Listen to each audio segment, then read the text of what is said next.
Ayun, linisan ko na siya kasi darating na ngayon ang aming gas range, yung stoves namin. Ayun, so dumating na siya finally. So we've been waited for I think a month bago dumating. Ayan, so dumating na siya. Ayan, so aayusin ni Mr. Pa kung kung kakasya siya doon. Hindi kasi namin na-measure nung binili namin para na air prepare na. Ayan, ganyan yung style niya sa loob. Okay, so ayan, kinover up namin siya ng ng blanket para hindi madumihan or magasgasan. Kailangan naming alagaan, ganon.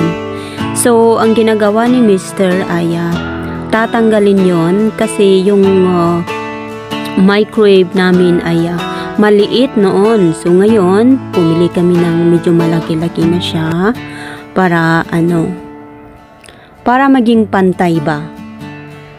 Kasi nung binili namin itong bahay ay binili pa namin noon. So I think that was 15 years na gamit namin yan. So ngayon, finally nakaipon na din at nakabili ng bago para ganahan kaming magluto. Yun. So ito din parang nakakalibre din ako sa labor kay Mr. kasi nga marunong siyang gumawa. Yun pala ang kaigihan ng asawa pag marunong gumawa.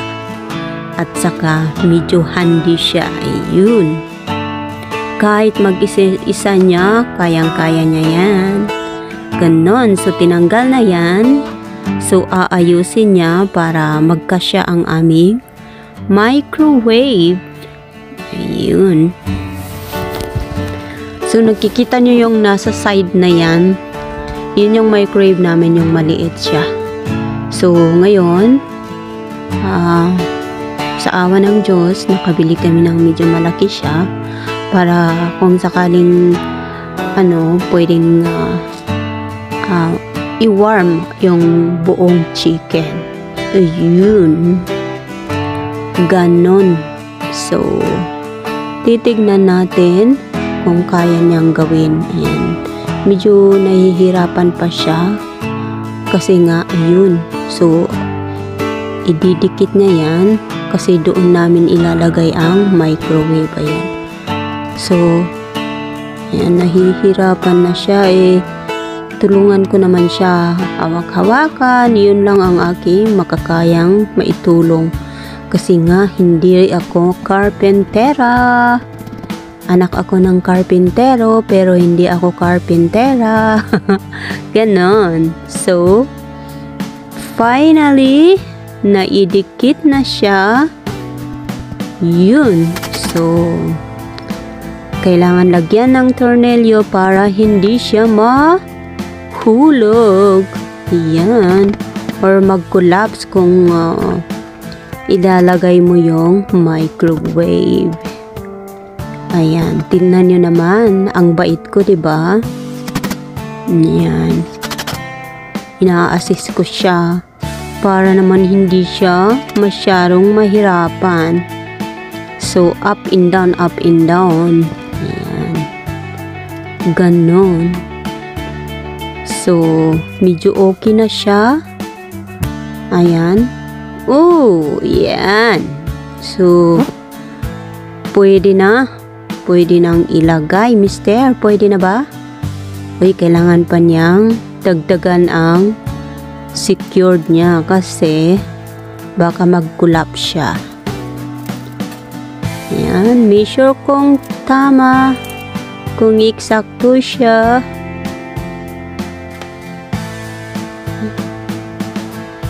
Ano ba yung ginagawa niya? Binubutasan pala paglagyan ng wire. Ganon. Kasi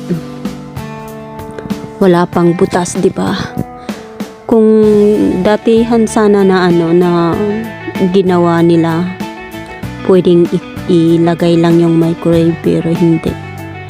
Ang dati kasi naming microwave, ayan, nakikita nyo yan, yan yung maliit siya. So ngayon, pwede na. Nahanap na niyang hinahanap niya. Ayun. So, natapos na din ito. Ang next na gagawin namin ay yung table namin. Ipapabawas ko yun para ipatong ko siya. Ipatong ko yung yung glass na round table. Kasi yung dati naming round table, malaki siya. So, iyan yung plano ko na ipapaga. Yan, aayusin ko din yung damit ng mister para he looks handsome sa likod. Handsome sa likod. Yan. Yun. So, pagbawasan niya yun, pwedeng-pwede na yung glass na round table ko. Yan. Ayan, inaantok ka ako. Ang tagal nahirapan siya doon. Kailangan kasi niyang dapat yung tamang eksakto ba? Yung tamang eksakto na measurement niya. Ayan. Ganon ang aming project na yun ni Mr. So, finally, natapos na din. So, ang next namin project ay, diba yung table, papabawas ko yun. Tapos, gagawa kami ng island table. Yan. So, bakit ko pinapabawas yun? Kasi nga may table, puput up kami ng island table. Ayan. Lalagay namin doon para medyo nag-a-upgrade ng konti. Ayan. Ganon. At para naman ma-enhance ang kanyang galing sa pagka-carpentero. Ayan. Kung pwede lang sana na sabihin ko na wag ka na magtrabaho, gawin mo itong bahay na ito kasi marami pa tayong aayusin, pero hindi pwede. Hindi pwedeng hindi siya mag-work.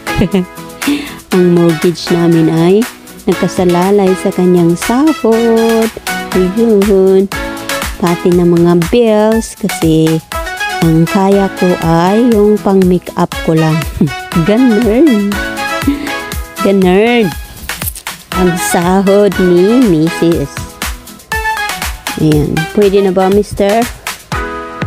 Malapit na ba? Ayun. So, dito kasi, pag mag-isa lang yung nag-work na mag-asawa, at saka marami kayo, Diyos ko pa, hindi kakayanin. Hindi kakayanin yung mga maraming bills. Kaya dapat dalawa kayong may work. Not unless kung nagre-rent lang kayo, ayan, pwede. Pero pag ako, nung nag-una kaming pumunta dito, talagang kailangan ko pa rin magtrabaho. Kasi, tipid ba? Titipid ka, hindi mo mabili ang gusto mong bibilhin. Lalo na ngayon kasi medyo tumaas na lahat yung bilihin. Ano na, mister? Ang tagal mo na dyan, Bakit ang tagal pang maiput up yan? Ayun! Sa wakas, ilalagay na niya. Ayun. Ayan. Hindi, kulang pa. May kulang pa. Kailangan niyang bawasan. Ibaba ata kasi medyo tinaasan niya ng konti Nagkamali siya sa measurement niya. Ayan. So, ganun nga. Ang next na project ay yan ang gagawin namin. So, next summer siguro, ang next na gagawin ay magpapagawa ko. Ano bang ipapagawa ko ulit sa kanya dito sa bahay? Magpipaint kami. Ayan. Kailangan papinturahan para medyo maging it looks brand new sa loob, pero sa labas it looks old.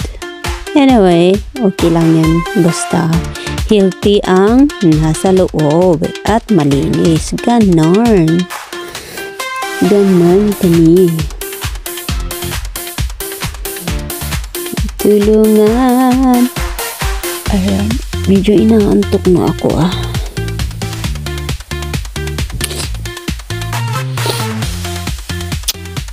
Buti pa yung mga dyan, mga ibang malalaki yung sahod. Nakabili sila ng napakaganda at napakalaking bahay. Ayan. Pero kami, eksakto lang. Kasi, eksakto din ang aming sahod. Ganon. Ayan, tinatapon na ako magsalita. Panuorin niyo na lang siya. Pinapanood.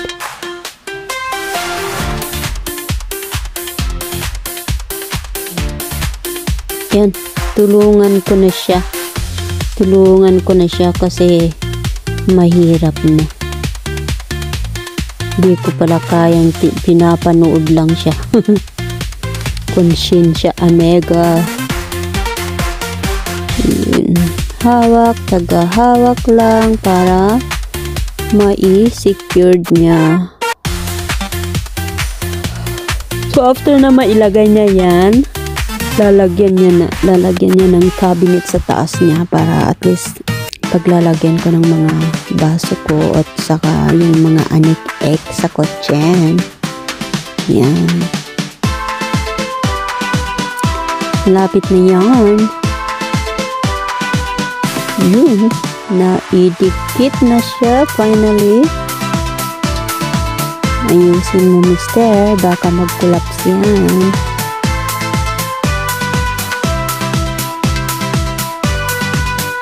Kailangan kanyang lagyan ng mga tornillos dyan. Yan.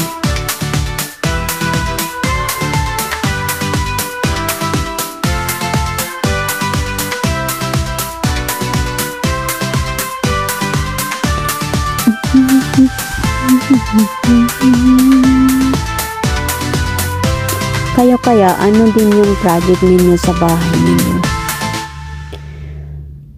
At least kahit siguro yung mga bahay ninyo mga bago-bago pa, kaya wala nang babaguhin. Pero kami, ang dami. Kaya hinay-hinay lang.